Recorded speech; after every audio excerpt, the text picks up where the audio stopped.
Okey guys, Assalamualaikum warahmatullahi wabarakatuh dan kembali bersama saya di dalam saya punya YouTube channel dan kepada korang yang selalu tonton saya punya video dan juga support saya punya video dekat YouTube ni. Terima kasih banyak-banyak. Okey. Dan pada hari ni saya nak buat video tentang sedikit update lah mengenai terutamanya apa yang berlaku ke atas ringgit yang mana kita tengoklah sejak 20 hari bulan Februari sekitar macam tu bahawa ringgit telah pun menunjukkan pengukuhan tak banyaklah, sedikitlah daripada RM4.80 dan sekarang ni dia dah pergi kepada RM4.68. RM4.68, RM4.69 lebih kurang macam tu lah jadi dekat situ kita nampaklah dia punya rate tu dah bertambah baik. Macam soal GST lah. Saya cakap banyak kali bahawa saya adalah penyokong GST. Dan saya tetap mengatakan bahawa GST tu lebih baik daripada SST. Dan saya juga cakap bahawa antara kesilapan kerajaan PH 1.0 adalah balik daripada GST kepada SST. Saya cakap benda tu banyak kali tapi orang tetap menghukum saya lah, terutamanya mereka-mereka yang mungkin baru follow saya tu mengatakan bahawa saya ni pro kepada SST sangat. Tak. Cuma saya mengatakan bahawa walaupun dari segi tax collection GST tu lebih baik daripada SST, saya mengatakan bahawa isu sekarang ni adalah dia nak reintroduce atau dia nak memperkenalkan balik GST tu ke dalam market. Jadi untuk dia memperkenalkan balik ke dalam sistem tax Malaysia ni, jadi dia memerlukan timing yang sesuai. Soalnya sekarang ni bukanlah kita reintroduce GST tu sebab kita memang dah ada pengalaman melaksanakan GST dekat negara kita. Isu dia sekarang ni adalah adakah sekarang ni masa yang sesuai, the right timing untuk kita reintroduce GST tu. Okey, itu maksud dia. Tapi kalau dari segi prinsipnya, saya memang sokong GST. Benda ni memang saya dah cakap banyak kali. Dan kalau kita kata bahawa GST tu memang sejenis cukai yang cekap, sejenis cukai yang efisien dari segi tax collection, saya setuju. Saya tak ada bangkangan langsung, kan? Walaupun sebelum ni ada orang yang dekat Facebook lah terutamanya kan, dia orang tag saya, dia orang kata Nazri ni macam mana ni, dia orang troll saya habis-habisan lah. Dia orang kata saya penyokong SST. Tak, saya bukan penyokong SST, saya penyokong GST. Kan? Saya penyokong GST dan saya tetap mengatakan bahawa GST adalah much more better than SST. Cuma kan guys, kalau kita nak hujah lah dari segi GST ni, kita kena memfokus hujah kita tu kepada kecekapan GST. Kenapa kita nak laksanakan semula GST? Because we believe that GST is far more efficient in terms of tax collection compared to SST. Tapi kita tak boleh mengatakan bahawa dengan kita melaksanakan GST, harga barang akan menjadi lebih rendah. Tak boleh gunakan hujah macam tu. Betul tak? So, kalaulah siapakah dekat sini boleh jamin bahawa kalau kata kita berpindah daripada SST kepada GST, harga barang boleh turun? Tak ada siapa boleh jamin. Walaupun kalau kita tengok dari segi comparisonnya orang kira, nampak macam, yelah sekarang kan banyak kira-kira Excel orang buat kan. Kan? Tak apa, tak ada masalah pun. Cuma kalau kita tengok kan, dari segi orang banyak posting dekat social media sekarang ni mengatakan bahawa bila dah kira-kira GST ni nampaknya macam lebih murah pula harganya daripada SST ni, macam mana ni kan. Jadi dia memberikan kita satu impresi bahawa kalau kita convert daripada SST kepada GST, harga barang boleh turun. Itu adalah satu persepsi yang tak betul guys. Sebab any cukai yang dilaksanakan oleh pentadbiran dia akan naikkan harga. Daripada masa ke semasa, harga barang kita akan sentiasa meningkat. Walaupun tak ada cukai sekalipun, harga barang tetap akan meningkat. Kenapa saya cakap macam ni? Korang boleh tengok daripada data Consumer Price Index yang menunjukkan bahawa from time to time memang kita punya CPI ni akan naik. Dan untuk kita mencapai pertumbuhan ekonomi, untuk ada pertumbuhan ekonomi dalam sesebuah negara tu, memang kita perlukan kenaikan di dalam CPI. Consumer Price Index ni, dia tidak boleh jatuh. Dia cuma boleh jatuh hanya jika berlaku masalah economic crisis. Okay? Kalau tak ada economic crisis, CPI ni dia tak akan jatuh lah.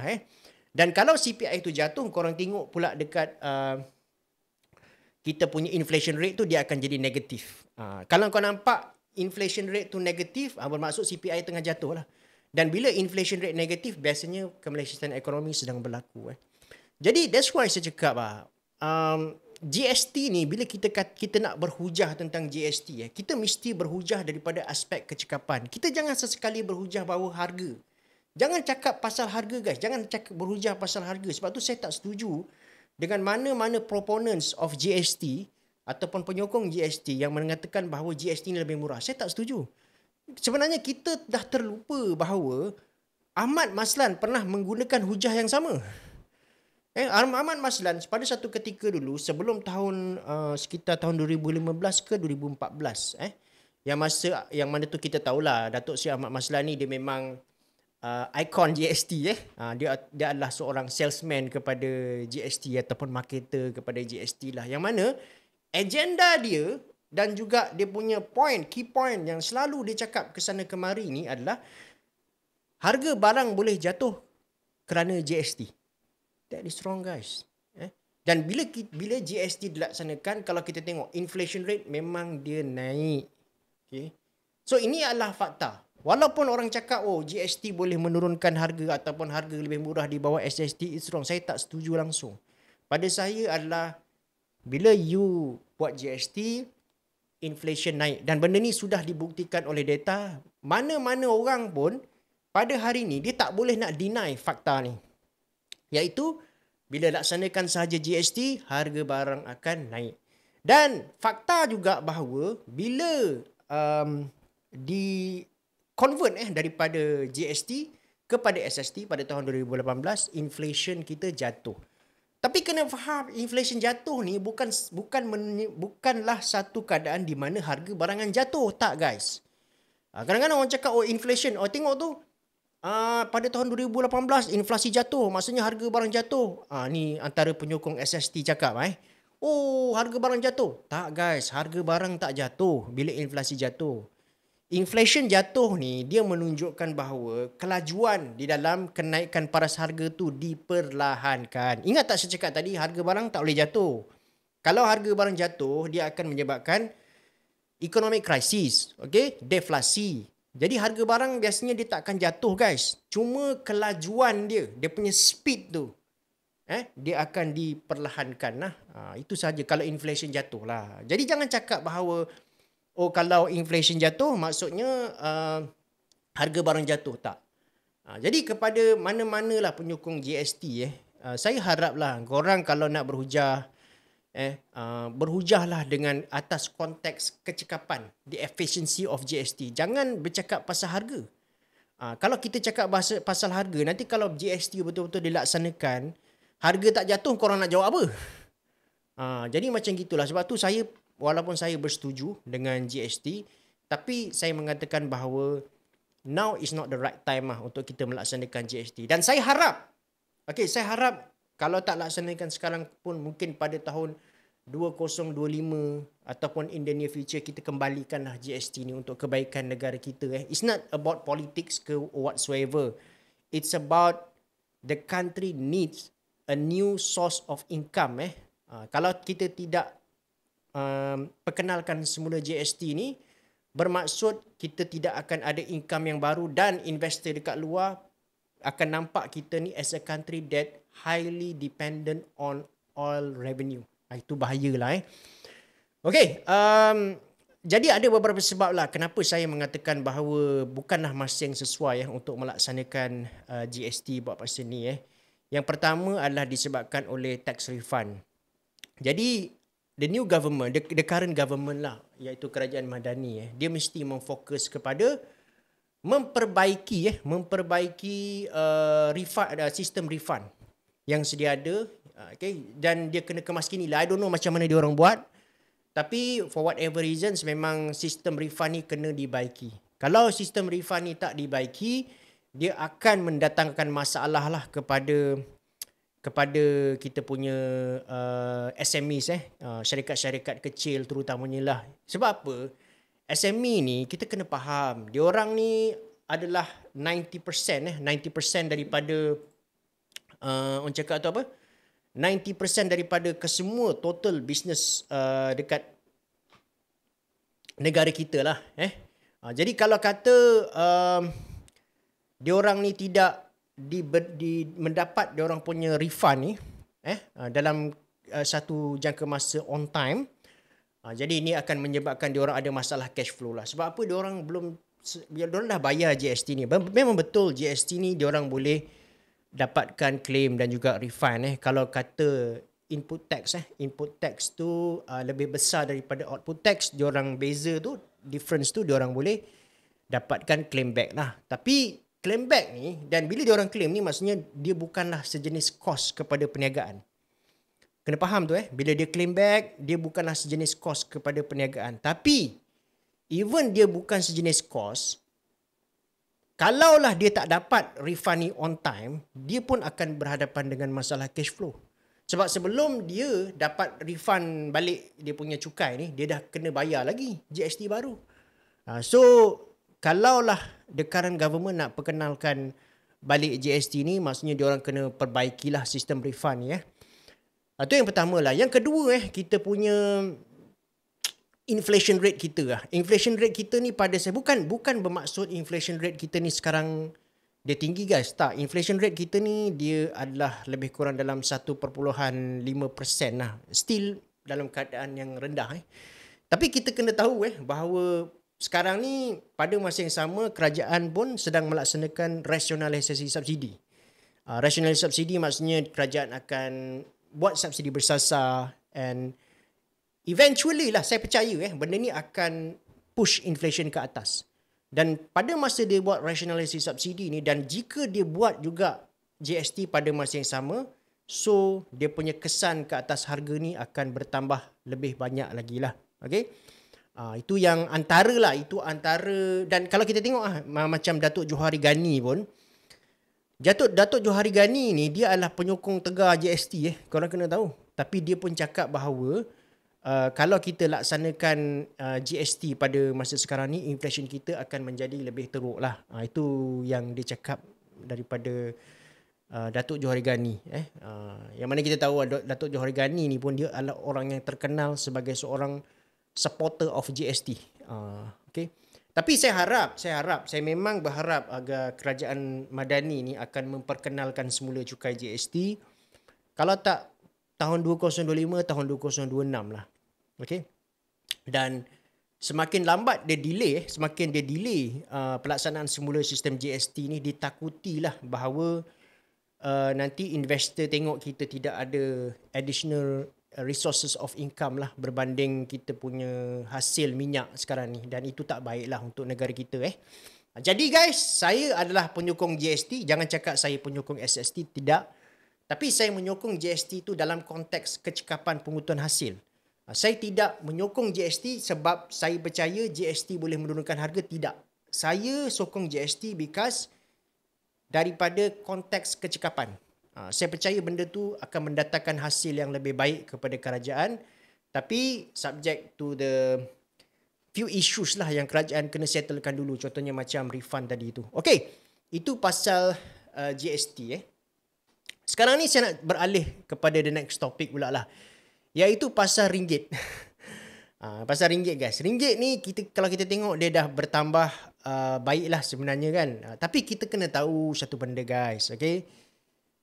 Sebenarnya kalau kata kita biarkan sahaja ringgit ni, saya percaya dia boleh lepas RM4.80. Saya percaya. Okay? Kalau tidak dibuat sesuatu, maka dia akan surpass psychological level RM4.80. Itu saya sangat confident. Okay? Jadi apa yang dia buat sekarang ni adalah secara artificial. Artificial ni dia bukanlah memperbaiki, bukan bermaksud ringgit ni diperbaiki secara fundamental, tidak. Dia secara campur tangan daripada bank negara ataupun daripada pentadbiran lah. Okay, dia adalah secara artificial. Okay. So, bila saya cakap macam ni, ada orang tak puas hati dengan saya pula. Ada orang marah. Dia orang kata, oh kau ni kan, bila kata ringgit jatuh, kau cakap itu disebabkan oleh pasaran.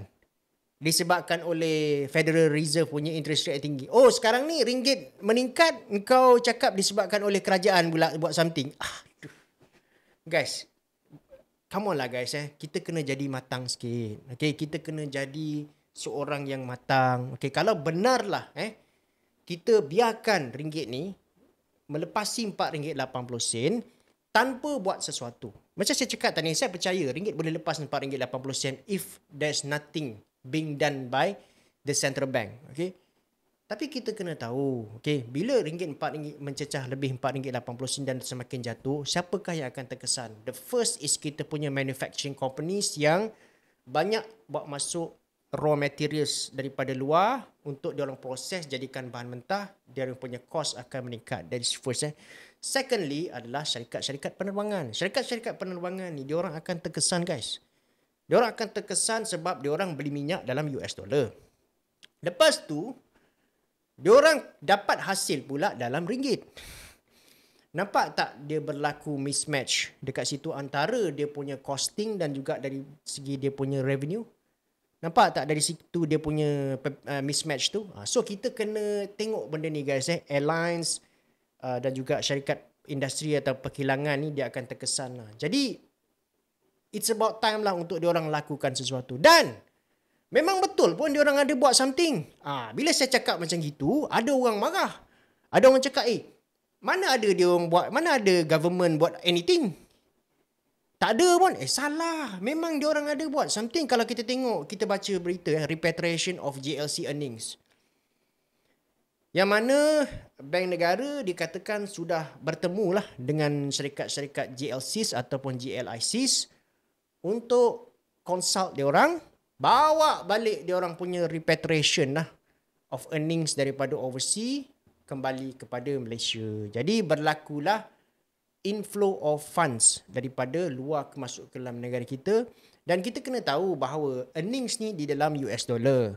Bila dia bawa balik, dia keluarkan bawa balik dalam bentuk US dollar. Jadi bila kita convert, bila sampai Malaysia kita convert ringgit tu daripada US dollar kepada ringgit, so bermaksud kita membeli ringgit dan kita menjual US dollar. Faham tak maksudnya? Jadi disebabkan tu kita punya exchange rate akan bertambah baiklah. Okay? Jadi janganlah cakap dulu disebabkan dulu jatuh kau cakap disebabkan Fed, disebabkan oleh faktor luaran. Sekarang dah baik kau cakap disebabkan oleh kerajaan pula. Jadi janganlah guys macam tu. Kita kena keluarlah daripada pemikiran sempit kita. Okay? Yang cakap ada usaha repatriation of earnings ni bukanlah orang politik guys.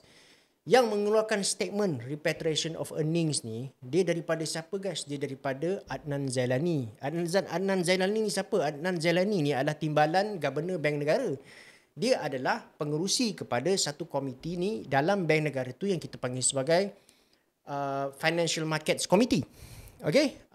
Lebih kurang lah Financial Markets Committee, lebih kurang macam tu. Tapi yang menentukan OPR, biasanya dia ada satu lagi komiti yang kita panggil sebagai Monetary Policy Committee, MPC kan. Jadi dia macam tu lah guys. Jadi kita kena keluar lah daripada ketaksuban politik ni sebenarnya kan.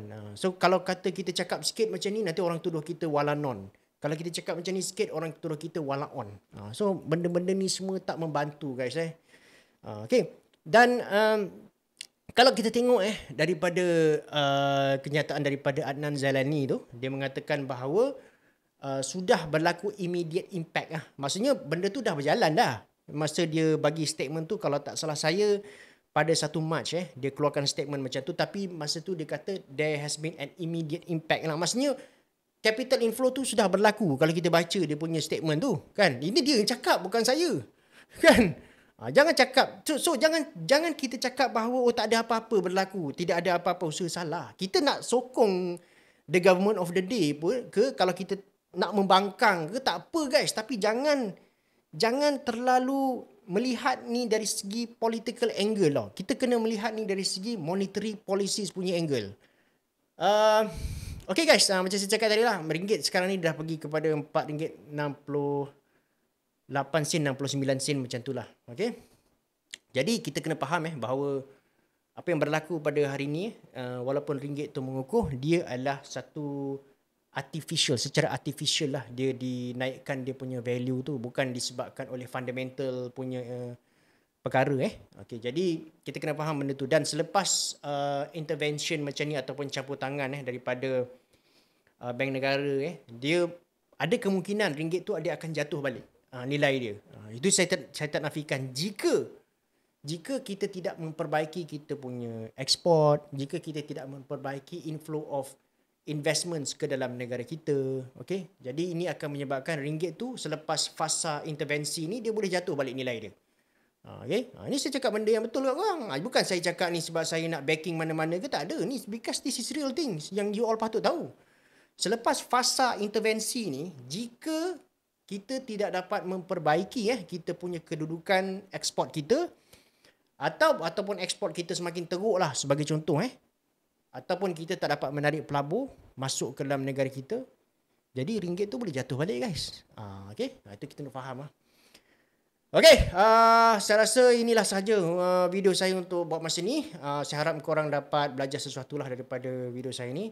Jangan lupa guys, subscribe saya punya YouTube channel ni. Dan lagi satu, jangan lupa subscribe satu lagi channel podcast saya bersama Financial Faiz di dalam FNM Podcast. Dekat situ, dekat Financial Faiz tu, saya banyak berbincang mengenai isu-isu tentang ekonomi dan juga kewangan. It's a two-way discussions lah. Dan insyaAllah lah, jika subscriber dekat page semakin growing, semakin baik, insyaAllah kita akan bawakan korang tetamu-tetamu jemputan yang dahsyat. Okay? Itu janji saya lah. Okay? Tapi korang kena bantulah growkan account tu. Nanti kalau tak nak panggil tetamu-tetamu yang dahsyat ni, segan lah pula subscriber tak banyak kan. Jadi kalau korang bantu naikkan subscriber dekat situ, kita akan panggil tak kira lah kita boleh panggil famous economist ke, pakar ekonomi yang terkenal ke, tak kira lah, mungkin kita boleh panggil Profesor Jomo ke kan, ataupun ekonomis yang sekarang ni bekerja dekat industri ke, ataupun academicians yang popular. Itulah saja guys untuk video kali ni. Assalamualaikum warahmatullahi wabarakatuh dan jumpa lagi saya di dalam video-video yang akan datang. Assalamualaikum. Jangan lupa guys bantu saya tekan butang subscribe tu.